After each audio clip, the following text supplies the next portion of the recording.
রাজশাহীর সালাউদ্দিন মেম্বার তারেক রহমানকে নিয়ে কথা বলে তারেক রহমানের ফেরার ছেলে অনেক নেতা এখন দেখছি তারা অতীতে ওই ছাত্রলীগের পেটের মধ্যে বাসা বেঁধেছিল, সেটা শিবির হোক বা এনসিপি হোক, নাম ধরে বললাম তারা অতীতে ছাত্রলীগ করেছে, আমরা ছাত্রলীগ করিনি।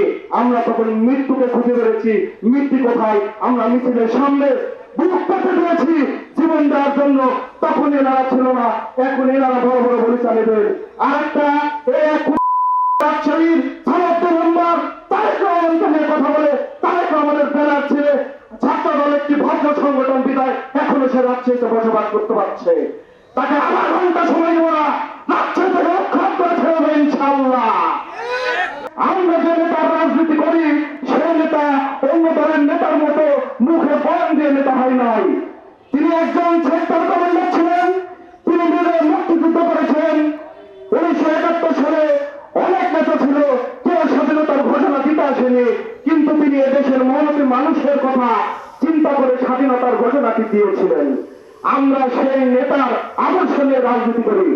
পরবর্তী সময় 1971 পরে ওই মুজিবুর, এই শেখ হাসিনার আব্বা, এই শেখ হাসিনার বাবা এই বাংলাদেশে ভাষণ প্রতিষ্ঠা করার চেষ্টা করেছিল।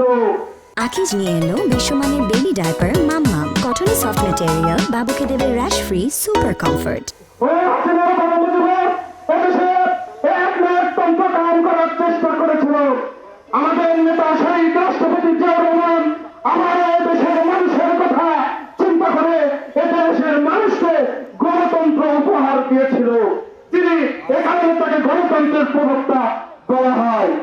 প্রিয় নেতৃবৃন্দ, আওয়ামী লীগ বলতো বিএনপির নেতৃত্ব দেবে কারা? আমরা বলতে চাই আমাদের প্রাণের স্পন্দন, আমাদের তারুণ্যের অহংকার, 18 কোটি মানুষের নিপীড়িত মানুষের একমাত্র কণ্ঠস্বর, আমাদের মহাকাব্যের মহানায়ক বাংলাদেশে চলে এসেছে। আমরা বলতে চাই এখন আওয়ামী লীগের নেতৃত্ব কে দেবে? সংগ্রামী নেতৃবৃন্দ, তারেক রহমানের নেতৃত্বে ইনশাআল্লাহ আমরা জনগণের সমর্থন নিয়ে আগামীতে সরকার গঠন করব।